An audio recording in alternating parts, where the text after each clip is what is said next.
5 lecciones con preguntas y respuestas. Neville Goddard, 1948.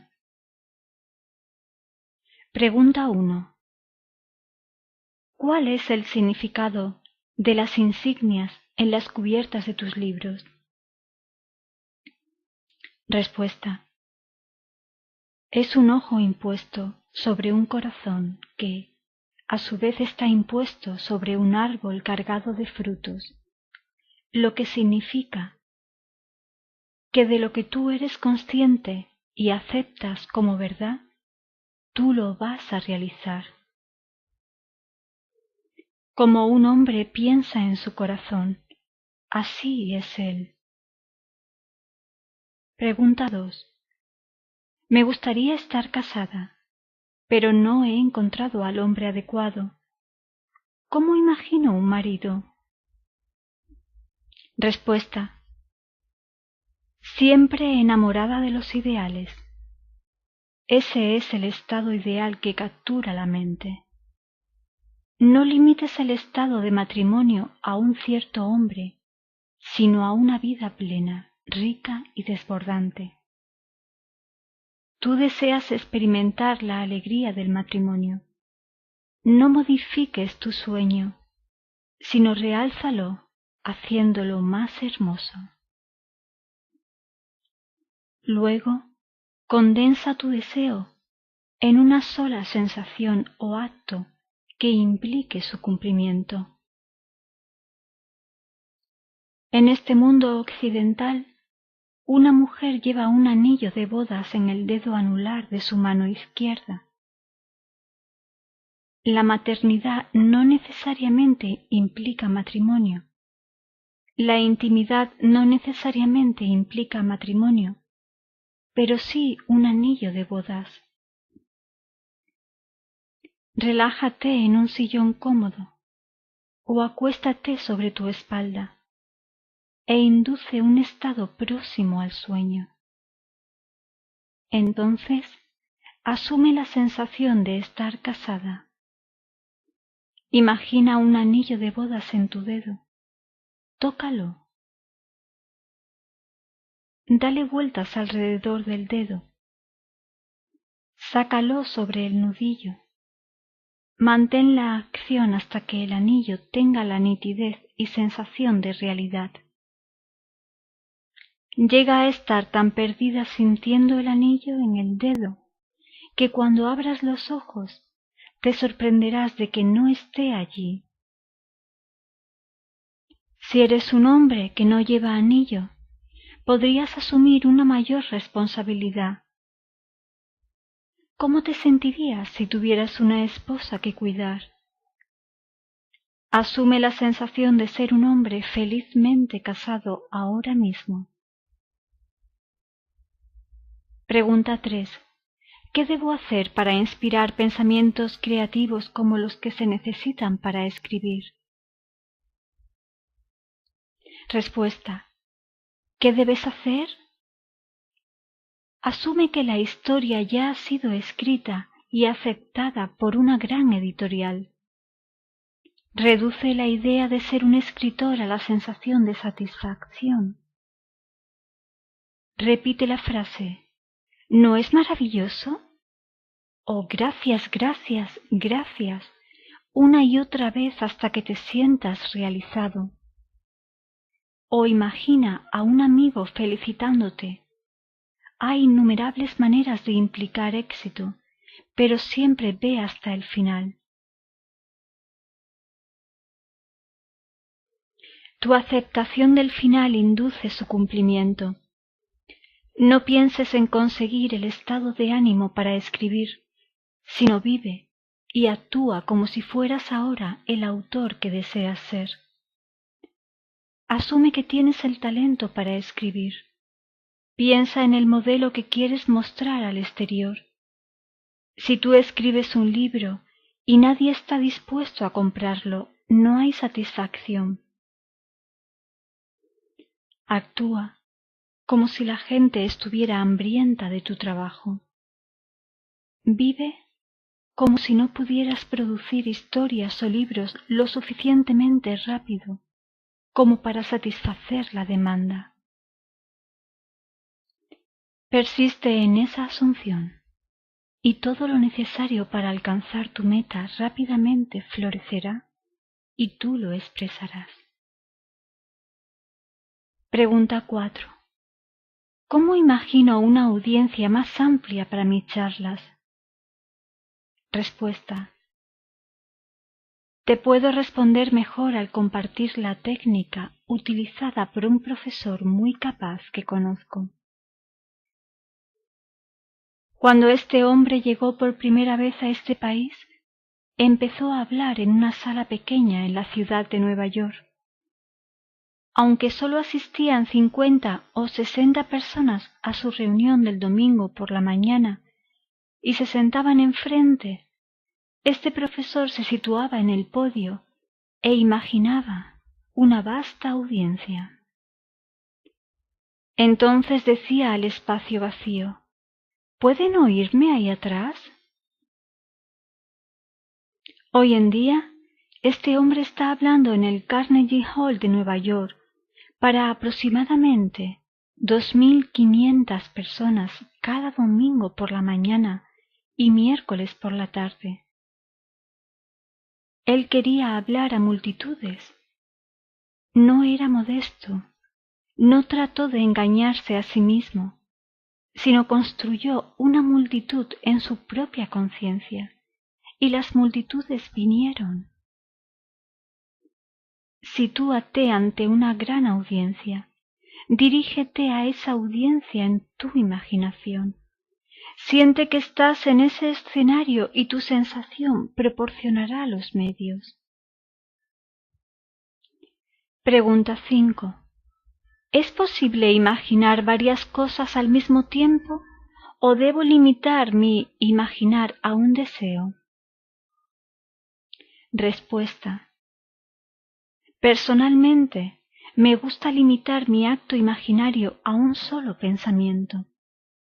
Pero eso no significa que me detendré ahí. Durante el transcurso de un día, puedo imaginar muchas cosas, pero en lugar de imaginar un montón de pequeñas cosas, me permito sugerir que imagines algo tan grande que incluya todas las cosas pequeñas. En lugar de imaginar riqueza, salud y amigos, imagina estar extasiado. No podrías estar extasiado y tener dolor. No podrías estar extasiado y ser amenazado por un aviso de desahucio. No podrías estar extasiado si no estuvieras disfrutando en plena medida de amistad y amor. ¿Cuál sería la sensación si estuvieras extasiado, sin saber lo que había pasado para producir tu éxtasis? Reduce la idea del éxtasis a la sensación única. ¿No es maravilloso? No permitas que la mente razonadora, consciente, pregunte por qué, porque si lo hace, comenzará a buscar causas visibles, y entonces la sensación se perderá. Por el contrario, repite una y otra vez: ¿no es maravilloso? Suspende el juicio en cuanto a qué es maravilloso. Captura la sensación única de la maravilla de todo ello, y las cosas sucederán para dar testimonio de la verdad de esta sensación. Y te lo prometo, incluirá todas las cosas pequeñas. Pregunta 6. ¿Con qué frecuencia debo realizar el acto imaginario? ¿Unos días o varias semanas? Respuesta. En el libro del Génesis se cuenta la historia de Jacob, luchando con un ángel. Esta historia nos da la clave de lo que estamos buscando, que cuando se alcanza la satisfacción, la impotencia le sigue. Cuando la sensación de realidad es tuya, por el momento al menos, eres mentalmente impotente.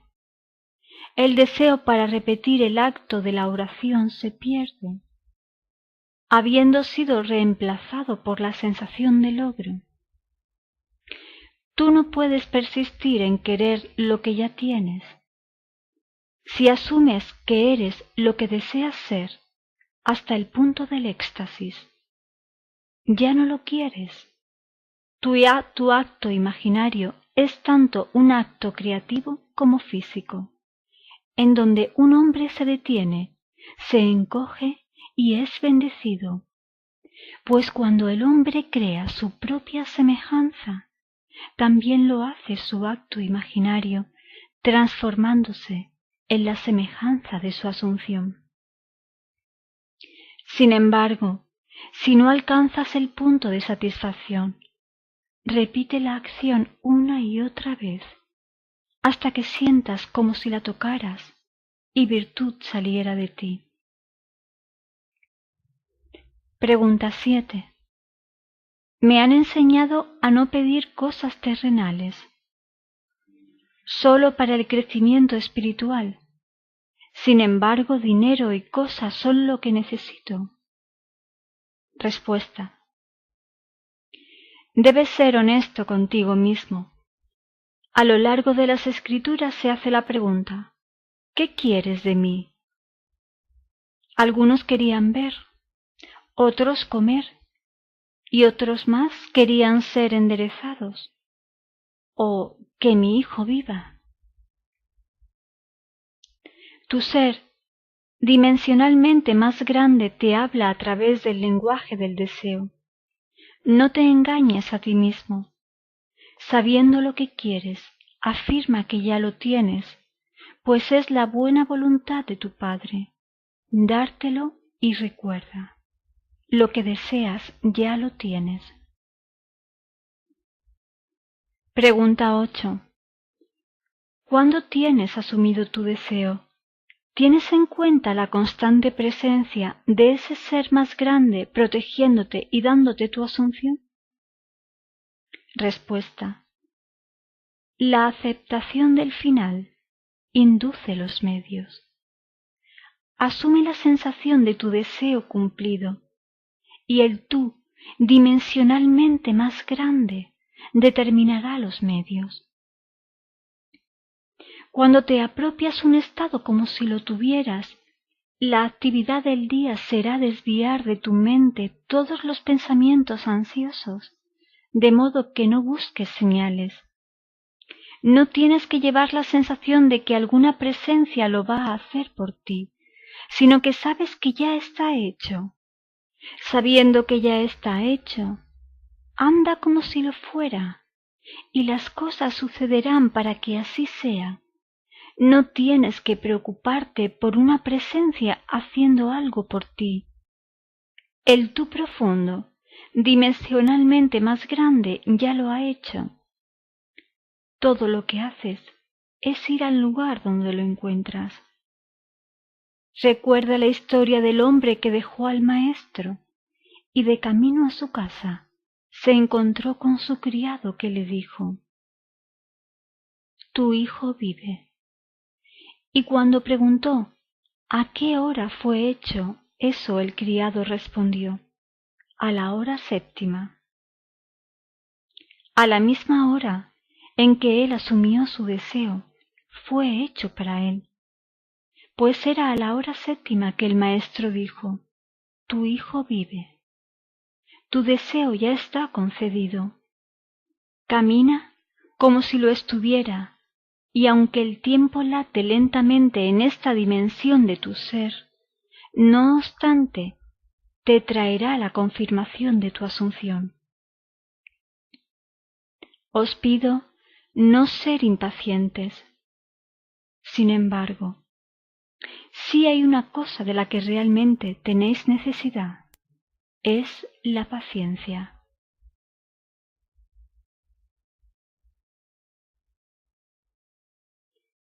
Pregunta 9. ¿No hay una ley que dice: que no puedes obtener algo por nada? ¿No debemos ganarnos lo que deseamos? Respuesta. La creación está terminada. Es la buena voluntad de tu Padre darte el reino. La parábola del Hijo Pródigo es tu respuesta. A pesar del desperdicio del hombre, cuando recupera el sentido y recuerda quién es él, come del ternero cebado de la abundancia y veste la túnica y el anillo de autoridad. No hay nada que ganar. La creación fue terminada en la fundación del tiempo. Tú, como hombre, eres Dios hecho visible, con el propósito de mostrar lo que es, no lo que ha de ser. No creas que debes trabajar en tu salvación con el sudor de tu frente. No faltan 4 meses hasta la cosecha. Los campos ya están blancos. Simplemente empuja la hoz. Pregunta 10. ¿La idea de que la creación está acabada no le priva a uno de su iniciativa? Respuesta. Si observas un evento antes de que ocurra, entonces el evento que se produzca debe estar predeterminado desde el punto de vista de estar despierto en este mundo tridimensional. Sin embargo, tú no tienes que encontrar lo que observas. Puedes, cambiando tu concepto de ti mismo, interferir con tu futuro y moldearlo en armonía con tu concepto cambiado de ti mismo. Pregunta 11. Esta capacidad de cambiar el futuro no niega que la creación está terminada. Respuesta. No. Tú, al cambiar tu concepto de ti mismo, cambias tu relación con las cosas. Si reordenas las palabras de una obra para escribir una diferente, no has creado nuevas palabras, sino que simplemente tuviste la alegría de reordenarlas. Tu concepto de ti mismo determina el orden de los eventos que te encuentres. Ellos están en la fundación del mundo, pero no su orden de colocación. Pregunta 12. ¿Por qué alguien que trabaja duro en la metafísica siempre parece tener necesidades? Respuesta. Porque en realidad no ha aplicado la metafísica. No estoy hablando de un enfoque ni fu ni fa de la vida, sino de una aplicación diaria de la ley de la conciencia. Cuando te apropias un bien, no hay necesidad de que un hombre o estado actúe como un medio a través del cual el bien vendrá.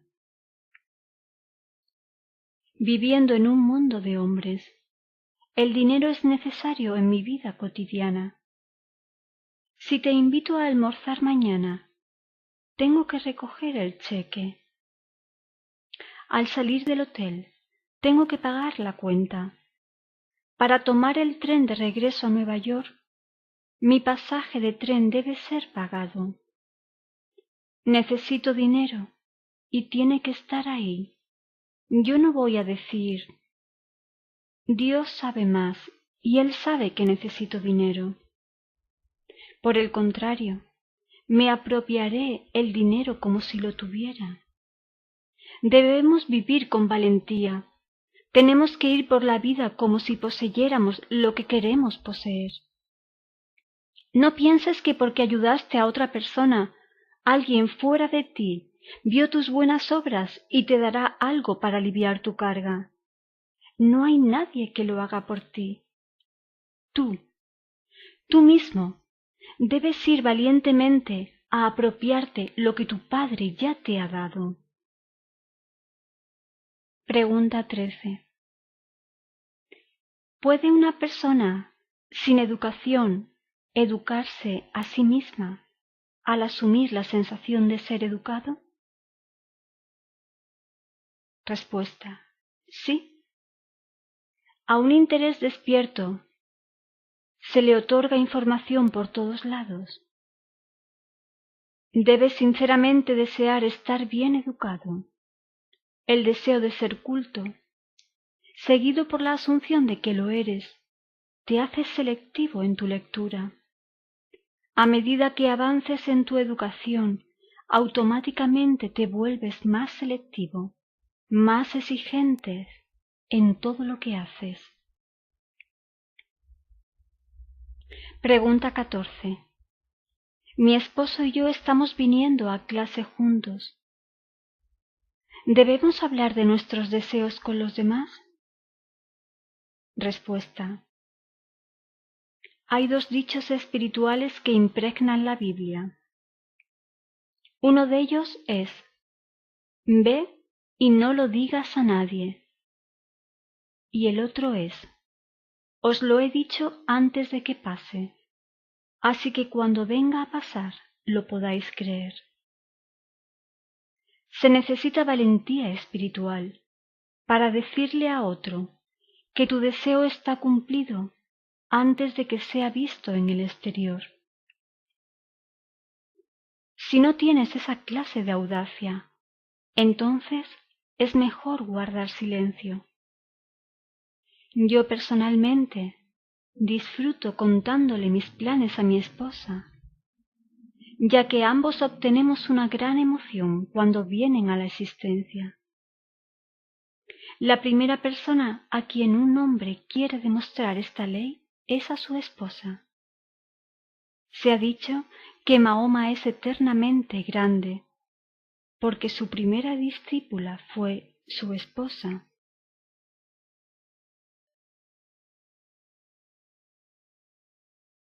Pregunta 15. ¿Mi esposo y yo deberíamos trabajar en el mismo proyecto o en proyectos separados? Respuesta: eso depende totalmente de vosotros. Mi esposa y yo tenemos intereses diferentes. Sin embargo, tenemos mucho en común. ¿Recuerdan la historia que conté de nuestro regreso a los Estados Unidos esta primavera? Sentí que era mi deber, como marido, conseguir pasaje de regreso a América, por lo que me apropié de eso para mí mismo. Siento que hay ciertas cosas que están en el lado de mi esposa del contrato, tales como mantener una casa limpia, bonita, y encontrar la escuela apropiada para nuestra hija, así que ella cuida de ellas. Muy a menudo mi esposa me pide que imagine para ella, como si ella tuviera más fe en mi capacidad para hacerlo que en la suya propia. Eso me halaga, porque todo hombre digno de este nombre quiere sentir que su familia tiene fe en él. Pero no veo nada de malo en la comunión entre dos que se aman. Pregunta 16. Yo podría pensar que si entro demasiado en el estado de sueño, tendría una falta de sensación. Respuesta: cuando hablo de la sensación no me refiero a la emoción, sino a la aceptación del hecho de que el deseo se cumple. Sintiéndose agradecido, satisfecho o agraciado, es fácil decir gracias. ¿No es maravilloso? ¿O está terminado? Cuando entras en estado de agradecimiento, puedes despertar, sabiendo que está hecho, o caer dormido en la sensación del deseo cumplido. Pregunta 17. ¿Es el amor un producto de tu propia conciencia? Respuesta: todas las cosas existen en tu conciencia, sean amor u odio. Nada viene de fuera. Las colinas en las que buscas ayuda son las de orden interior. Tus sentimientos de amor odio o indiferencia surgen todos de tu propia conciencia. Tú eres infinitamente más grande de lo que jamás podrías concebir ser. Nunca, en la eternidad, llegarás a alcanzar el tú último. Así eres de maravilloso. El amor no es un producto tuyo. Tú eres amor, pues eso es lo que es Dios, y el nombre de Dios es Yo soy. El mismo nombre con que te llamas a ti mismo antes de hacer la afirmación en cuanto al estado en que estás ahora.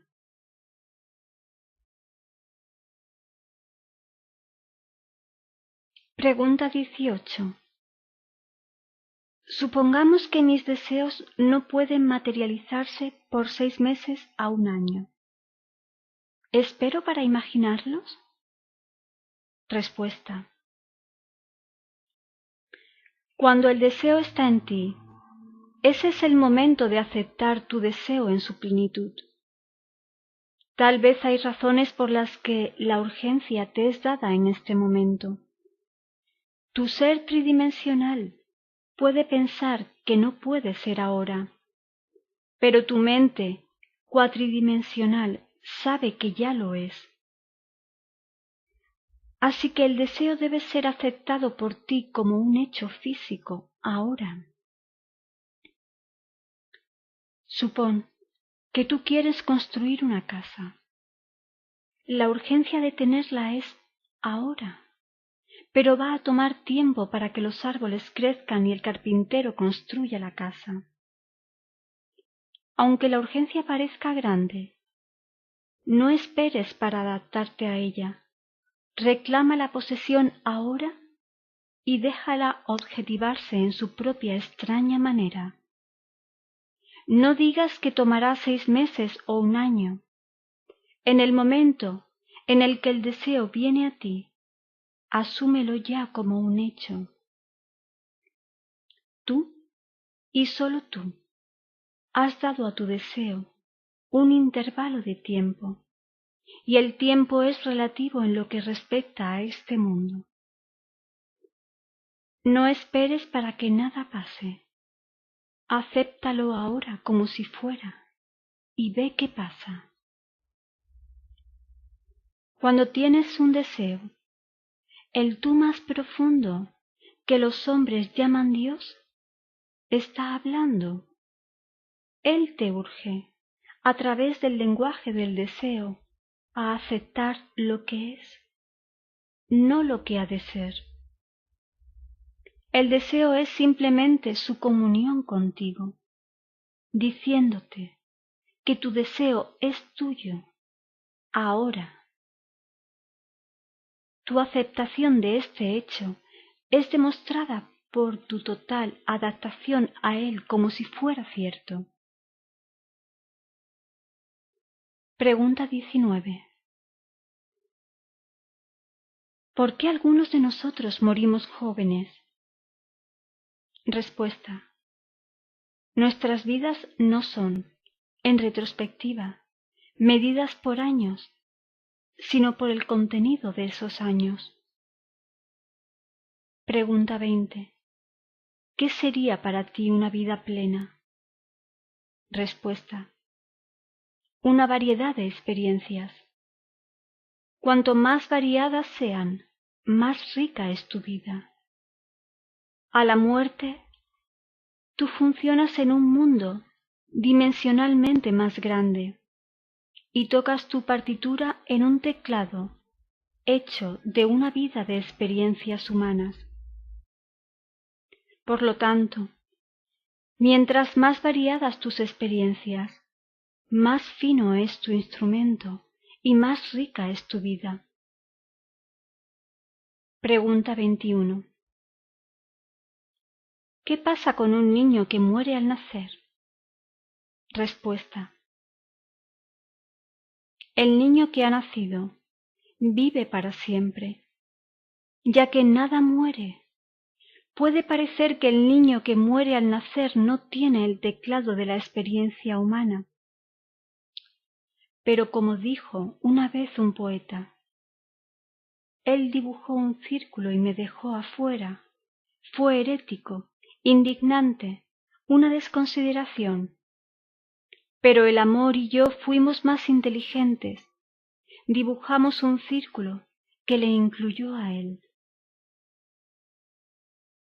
El enamorado tiene acceso a las experiencias sensoriales del amante.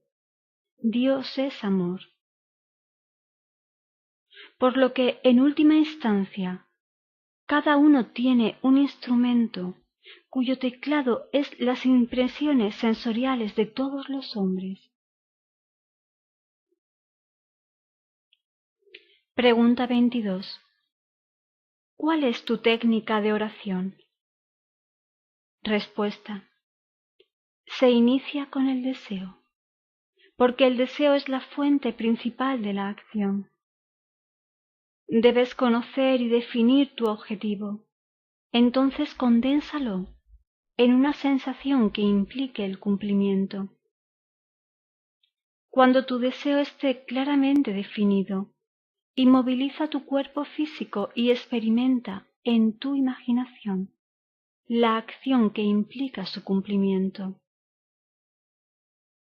Repite este acto una y otra vez hasta que tenga la vividez y la sensación de la realidad.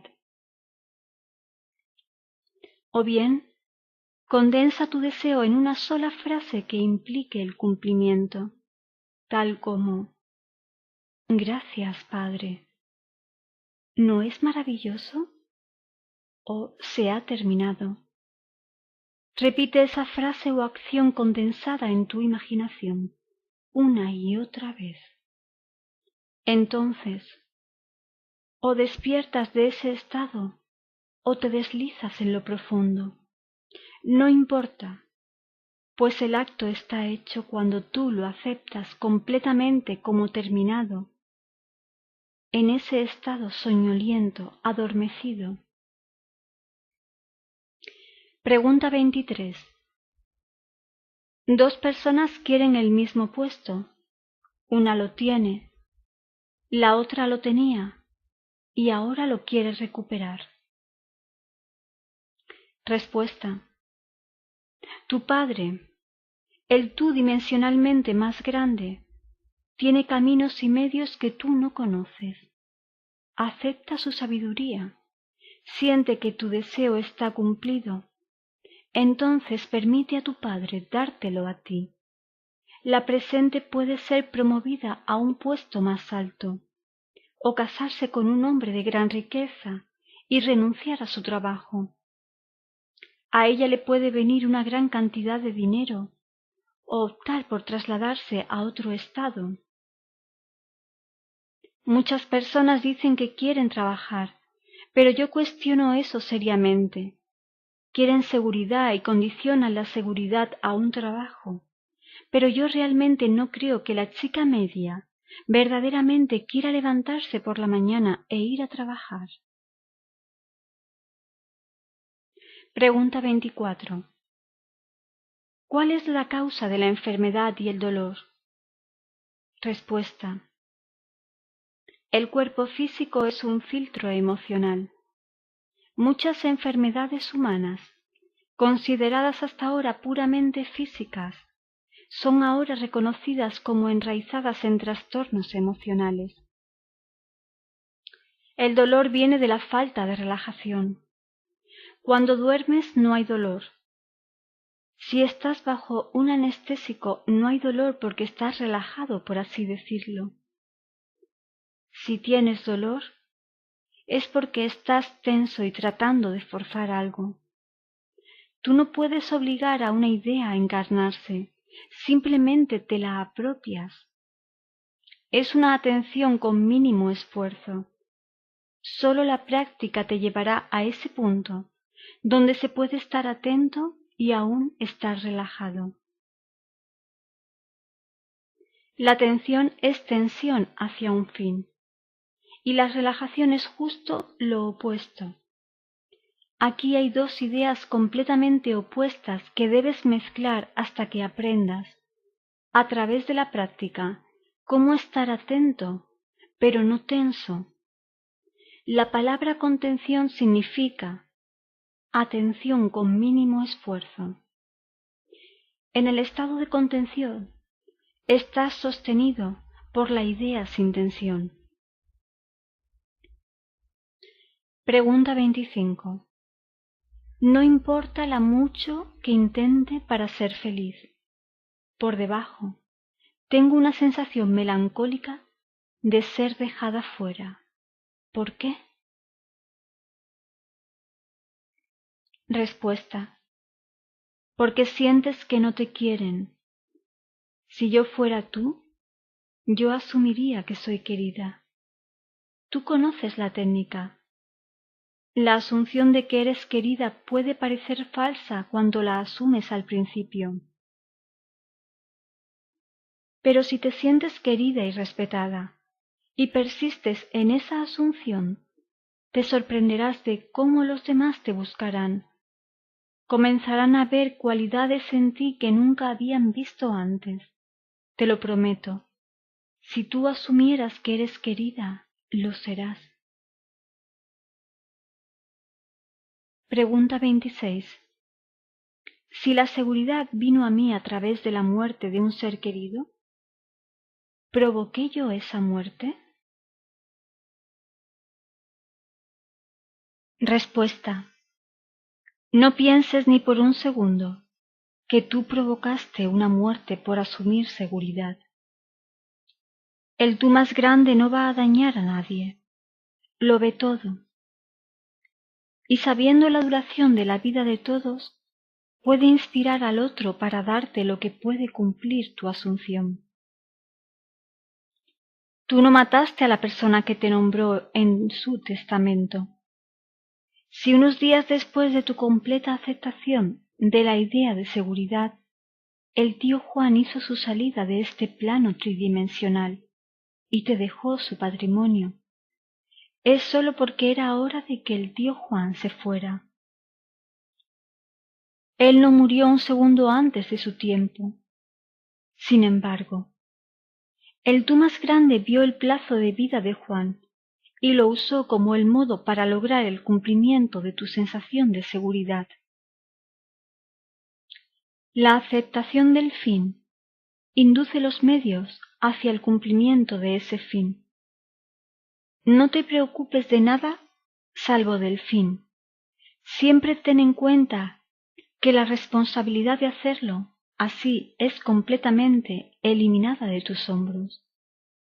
Es tuyo, porque tú lo aceptaste así. Pregunta 27. Tengo más de un objetivo. ¿Sería ineficaz encontrarse en objetivos diferentes en diferentes periodos de concentración? Respuesta. Me gusta tomar una ambición absorbente, limitarla a una única frase o acto corto que implique cumplimiento, pero no limito mi ambición. Solo sé que mi objetivo real incluirá todos los pequeños. Pregunta 28. Me resulta difícil cambiar mi concepto de mí mismo. ¿Por qué? Respuesta. Porque tu deseo de cambio no se ha despertado. Si te hubieras enamorado de lo que realmente quieres ser, te convertirías en ello. Se necesita un hambre intensa para lograr una transformación de sí mismo. Así como el ciervo jadea tras los arroyos, así clama mi alma por ti, oh Señor. Si llegaras a estar tan sediento de perfección como el cervatillo lo está de agua, que desafía la rabia del tigre en la selva, llegarías a ser imperfecto. Pregunta 29. Estoy contemplando un negocio de riesgo. Significa mucho para mí, pero no puedo imaginar cómo puede llegar a ser. Respuesta: tú eres relevado de esa responsabilidad. Tú no tienes que hacerlo realidad, ya lo es. Aunque tu concepto de ti mismo parezca tan alejado de la empresa que ahora contemplas, existe ahora como una realidad dentro de ti. Pregúntate cómo te sentirías y lo que harías si tu negocio de riesgo fuera un gran éxito. Identifícate con ese carácter y sentimiento y te sorprenderás de lo rápidamente que realizarás tu sueño. El único sacrificio que estás llamado a hacer es renunciar a tu actual concepto de ti mismo y apropiarte del deseo que quieres expresar. Pregunta 30. Como estudiante de metafísica, me han enseñado a creer que las creencias de la raza y las asunciones universales me afectan. ¿Quieres decir que sólo en la medida que doy a estas creencias universales poder sobre mí, soy influenciado por ellas? Respuesta: sí. Es sólo tu punto de vista individual, mientras tu mundo está siempre dando testimonio de tu actual concepto de ti mismo. Si alguien te ofende, cambia tu concepto de ti mismo. Esa es la única manera de que los demás cambien. El periódico de esta noche puede ser leído por 6 personas cualquiera en esta sala, y ni 2. Interpretarán la misma historia de la misma manera. Uno será exaltado, otro deprimido, otro indiferente, y así sucesivamente. Sin embargo, es la misma historia. Asunciones universales, creencias de raza, llámalas como quieras, no son importantes para ti. Lo que es importante es tu concepto, no de otro, sino de ti mismo. Pues el concepto que tienes de ti mismo determina el concepto que tienes de los demás. Deja a los demás en paz. ¿Qué son para ti? Sigue tus propios deseos. Esa ley está siempre en funcionamiento, siempre absoluta. Tu conciencia es la roca sobre la que todas las estructuras descansan. Observa de lo que tú estás consciente. Tú no necesitas preocuparte por los demás, porque estás sustentado por lo absoluto de esta ley. Ningún hombre viene a ti por su propia decisión, sea bueno, malo o indiferente. Él no te eligió a ti, tú lo elegiste a él. Fue atraído hacia ti por lo que tú eres. Tú no puedes destruir el estado que otro representa mediante la fuerza. Por el contrario, déjalo en paz. ¿Qué es él para ti? Sube a un nivel de conciencia más alto y encontrarás un nuevo mundo esperándote. Y mientras tú te santificas, los demás son santificados. Pregunta 31. ¿Quién escribió la Biblia? Respuesta: la Biblia fue escrita por hombres inteligentes que utilizaban mitos solares y fálicos para revelar verdades psicológicas.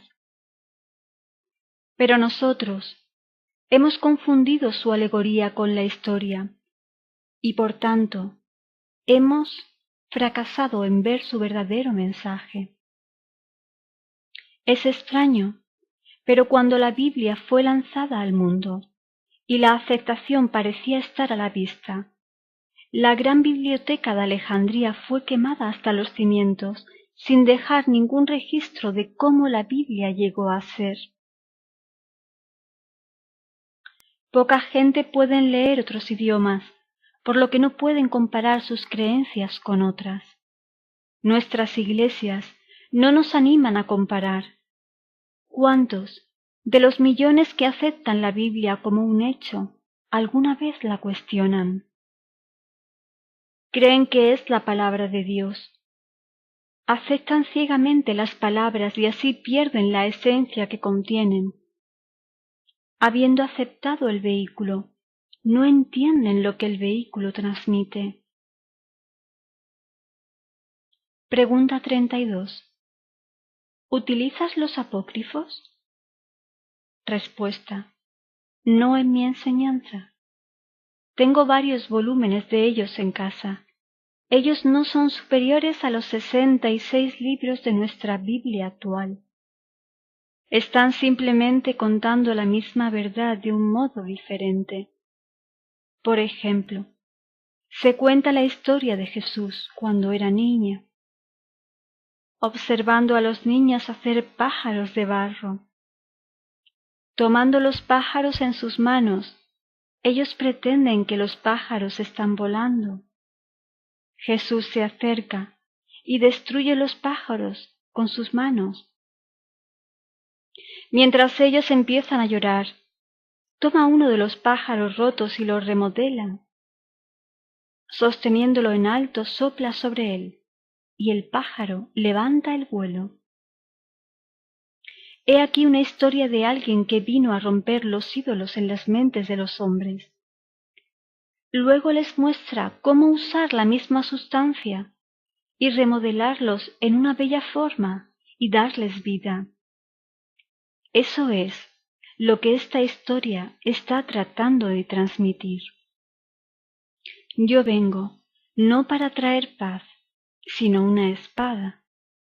La verdad mata todas las pequeñas gallinas de barro de la mente, mata las ilusiones y luego las remodela en un nuevo patrón que hace al hombre libre. Pregunta 33. Si Jesús era un personaje ficticio creado por los escritores bíblicos con el fin de ilustrar ciertos dramas psicológicos, ¿cómo explicas el hecho de que él y su filosofía sean mencionados en la historia no religiosa y no cristiana de aquellos tiempos? ¿No eran Poncio Pilato y Herodes funcionarios romanos de carne y hueso en aquellos días? Respuesta: la historia de Jesús es idéntica a la historia del Salvador hindú Krishna. Son los mismos personajes psicológicos. Ambos se suponía que habían nacido de madres vírgenes. Los gobernantes de la época los buscaron para destruirlos cuando eran niños. Ambos sanaban a los enfermos, resucitaban a los muertos, enseñaban el Evangelio de amor y tuvieron una muerte de mártires por la humanidad. Tanto los hindúes como los cristianos creen que su Salvador es Dios hecho hombre. Hoy la gente cita a Sócrates. Sin embargo, la única prueba de que Sócrates alguna vez existiera está en las obras de Platón. Se dice que Sócrates bebió la cicuta. Pero yo te pregunto, ¿quién es Sócrates? Una vez cité un verso de Shakespeare y una señorita me dijo: ¿pero Hamlet dijo eso? Hamlet nunca lo dijo. Shakespeare escribió las líneas y puso las palabras en la boca de un personaje que creó y llamó Hamlet. San Agustín dijo una vez: eso que ahora es llamado la religión cristiana existió entre los antiguos. Empezaron a llamar al cristianismo la verdadera religión, sin embargo nunca existió. Pregunta 34. ¿Utilizas afirmaciones y negaciones? Respuesta: dejemos esas escuelas de pensamiento que utilizan afirmaciones y negaciones. La mejor afirmación y la única efectiva es una asunción que, en sí misma, implique la negación del estado anterior. La mejor negación es la total indiferencia. Las cosas se marchitan y mueren a través de la indiferencia. Se mantienen vivas a través de la atención. No niegas una cosa diciendo que no existe. En cambio, Pones sentimiento en ella reconociéndola, y lo que tú reconoces como verdad es verdad para ti, sea bueno, malo o indiferente. Pregunta 35. ¿Es posible para alguien parecer muerto y todavía no estar muerto? Respuesta. El general Lee se suponía haber nacido 2 años después de que su madre, que se creyó muerta, fue enterrada viva. Por suerte para ella no fue embalsamada o enterrada en la tierra, sino en una bóveda donde alguien la escuchó gritar y la liberó. 2 años más tarde la señora Lee dio a luz un hijo que se convirtió en el general Lee. Eso es parte de la historia de este país. Pregunta 36. ¿Cómo podría alguien que fue pobre en su juventud convertirse en un éxito en la vida? Respuesta. Somos criaturas de hábito, formando patrones mentales que se repiten una y otra vez. Aunque el hábito actúa como una ley irresistible que conduce a uno a repetir los patrones, no es una ley, pues tú y yo podemos cambiar los patrones. Muchos hombres de éxito, tales como Henry Ford, Rockefeller y Carnegie, fueron pobres en su juventud. Muchos de los grandes nombres en este país vienen de familias pobres. Sin embargo, dejaron tras ellos grandes logros en el mundo político, artístico y financiero. Una noche, un amigo mío asistió a una reunión de jóvenes ejecutivos de publicidad. El orador de la noche dijo a esos jóvenes: «Solo tengo una cosa que deciros esta noche, y es haceros grandes y no podéis fracasar». Tomando una pecera común, la llenó con 2 bolsas, una de nueces inglesas y la otra de frijoles pequeños. Mezclándolas con la mano, comenzó a sacudir el recipiente y dijo: «Este recipiente es la vida. No puedes detener su sacudida, ya que la vida es un constante ritmo vital pulsante. Pero observad». Y mientras observaban, las grandes nueces llegaron arriba del recipiente, mientras los pequeños frijoles cayeron al fondo. Mirando en el recipiente, el hombre preguntó: «¿Quién de ustedes está quejándose, preguntando por qué?». Luego añadió: «No es extraño, el sonido viene del recipiente y no de fuera». Un frijol se está quejando de que si él hubiera tenido el mismo entorno que la nuez, él también haría grandes cosas, pero nunca tuvo la oportunidad. Entonces tomó un frijol pequeño del fondo del recipiente y lo colocó arriba diciendo: «Yo puedo mover el frijol a través de mera fuerza, pero no puedo detener que el recipiente de la vida sea sacudido». Y mientras sacudía el recipiente, el pequeño frijol una vez más se deslizó hasta el fondo. Oyendo otra voz de queja, preguntó: «¿Qué es eso que oigo? ¿Estás diciendo que debería tomar uno de esos tipos grandes que cree que es tan grande y ponerlo en el fondo y ver qué le sucede? ¿Crees que será tan limitado como tú porque será privado de la oportunidad de grandes cosas como tú? Veamos». Entonces el orador tomó una de las nueces grandes y la empujó hasta el fondo del recipiente diciendo: «Todavía no puedo detener el recipiente de sacudirse». Y como las personas observaron, la nuez grande llegó arriba otra vez. Entonces el orador añadió: «Señores, si realmente quieren tener éxito en la vida, háganse grandes». Mi amigo tomó este mensaje a pecho y comenzó a asumir que era un exitoso hombre de negocios. Hoy día es verdaderamente un gran hombre si juzgas el éxito en dólares. Ahora emplea a más de 1000 personas en la ciudad de Nueva York. Cada uno de ustedes puede hacer lo que él hizo. Asume que eres lo que quieres ser, camina en esa asunción y se materializará en hecho. Traducido por Javier Encina. La lectura original en inglés es Question and Answer. Fue tomada del sitio www.freeneville.com. La voz de la grabación, Julia Jiménez. Neville en español.blogspot.com